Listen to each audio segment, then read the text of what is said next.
I first got into the field of therapy, of mental health counseling, because my husband and I were youth pastors, and I was a high school English teacher, and I was in a position where I was trying to help teenagers, and their problems were so overwhelming to me, so insurmountable. And I didn't have the access to the information for how to really help. I was teaching English, and we were, hanging out with them and talking about the Bible and such as youth pastors, but when it came to the abuses and the things that they were going through in their lives, I didn't know what to do. And so I went back to school to become a therapist, and I will tell you, it's such a different role, it's such a different field than the ministry, because what I'm required to do and how I'm required to do it is much different. Now, you'd think those two roles would be very similar, but I'm going to talk today about the details of how these things are different and what it means to be a Christian and a therapist. My name is Monica Maurer, and I am a licensed therapist and supervisor. I'm also the director of the Center for Transformation Institute. And at the CFT Institute, we exist to partner with therapists in personal and professional growth. And a lot of us as therapists have a spirituality, and we have our faith. There are a ton of therapists who are Christian, and then there are some Christian therapists. I would say I'm more of a therapist who is a Christian because I see people from all walks of life, and some of the therapy I do is not rooted in faith, depending on the person that I'm seeing and what they are asking for. So I'd like to speak about the concept of how faith integrates in the sessions. I know that as therapists, it's really important that we are connected to the needs of the client as they perceive them, rather than us projecting on or setting our values or our beliefs into the space with the client. And so, of course, as therapists, we're all human. We all have our thoughts, opinions, beliefs, our own spirituality, our own understanding of the world. And so it's really a dicey type of experience to understand how to be with someone else and couple with them, reach a mutual mind with them, and enter into a space of health and healing and hope for them when you may believe two totally different things. And so I think that's a complicated conversation. And as a therapist who is a Christian, I want to present some of my thoughts and ways of going about that type of experience. So when it comes to my faith, I remember being in grad school, and I did go to a non-faith-based school. It was a state school for my education. Went to university. And I remember being in one of the courses, I think it was in the multicultural class, and we were talking about different religions and how do we go about that? How do we work with people who believe things that are different than we do? And I remember bringing up the conversation of what is truth. I don't know if I brought it up or it came up in the class, and I remember saying, the hardest thing for me around being with someone of a different faith and not wanting to express my own is that when you believe something's true, you believe it's actually true. It's not relative. It's actually true. And you want everyone to know the thing that you believe is true. Now, is it our role to convince them that? No, I don't think so.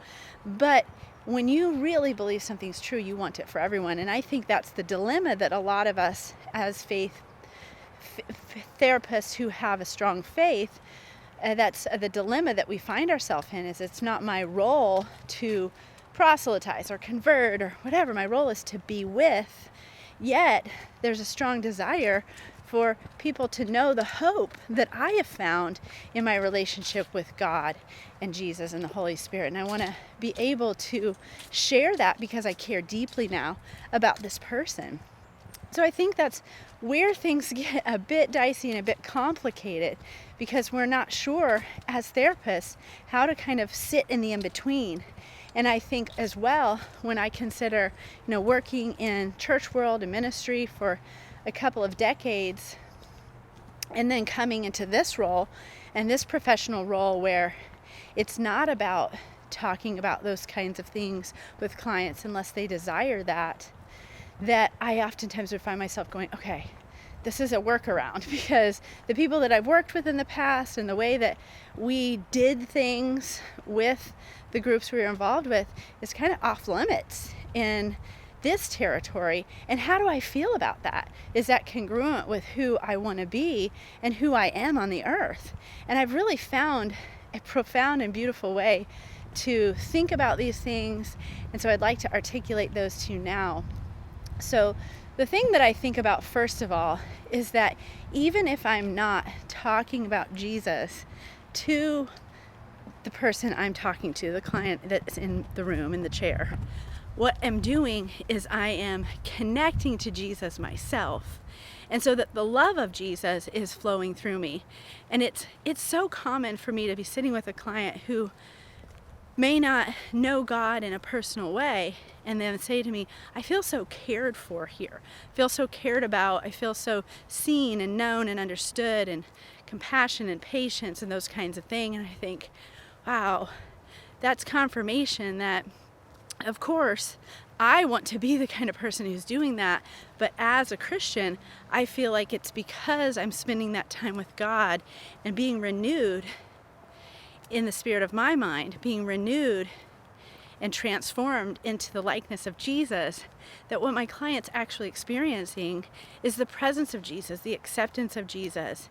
And so that makes me feel like a sense of being Jesus, even if I'm not talking about Jesus.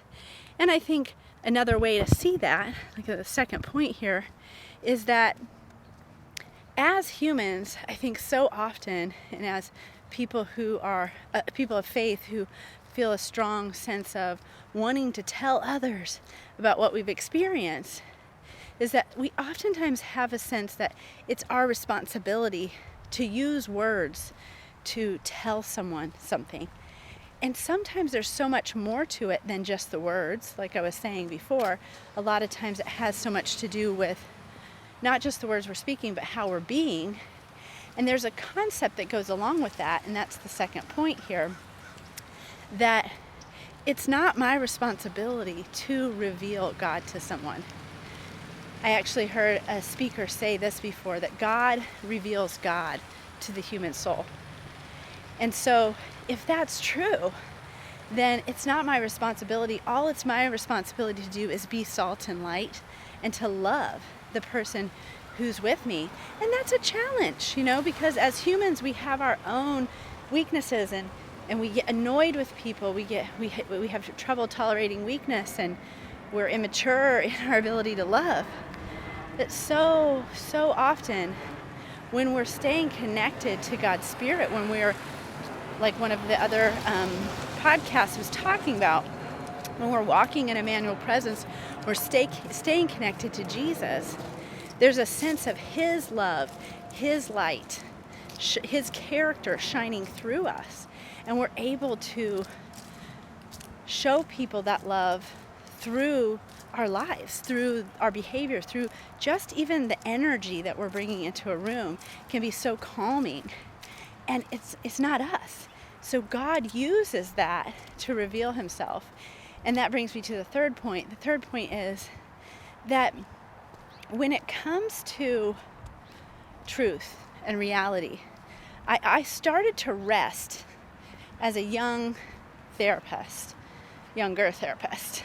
I started to rest in the idea that if this is truth, and someone really wants to find the truth, and they're truly a seeker, they will look for the truth and they will find it. And that it's not my role to push or persuade in any type of way. Proselytizing is not appropriate in this setting.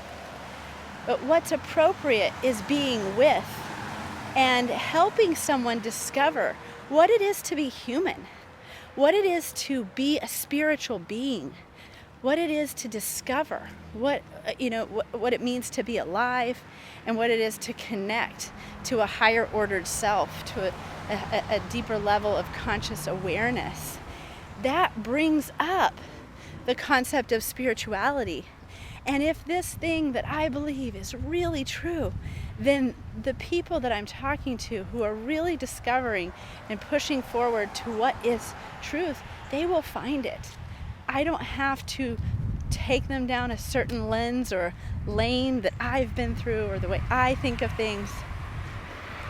All I have to do is open the door to love and connection and asking the questions that would cause them to go internal and be more self-aware, be more connected to themselves and what it is to be alive, and they will find their way to the truth. So I love those concepts. It makes me rest in a sense of purpose, that what I'm doing matters and it's helpful, and that I don't have to push for anything that isn't healthy. I don't have to accomplish anything. All I have to do is stay connected to God myself, walk in Emmanuel presence, and then be the character of Jesus, be my truest identity that is transformed into Christ's image on the earth, so that others around me can experience the love and light and grace and joy that comes from God's heart to them. So I appreciate you listening in today. Please stay tuned for the next episode, and I look forward to talking again very soon.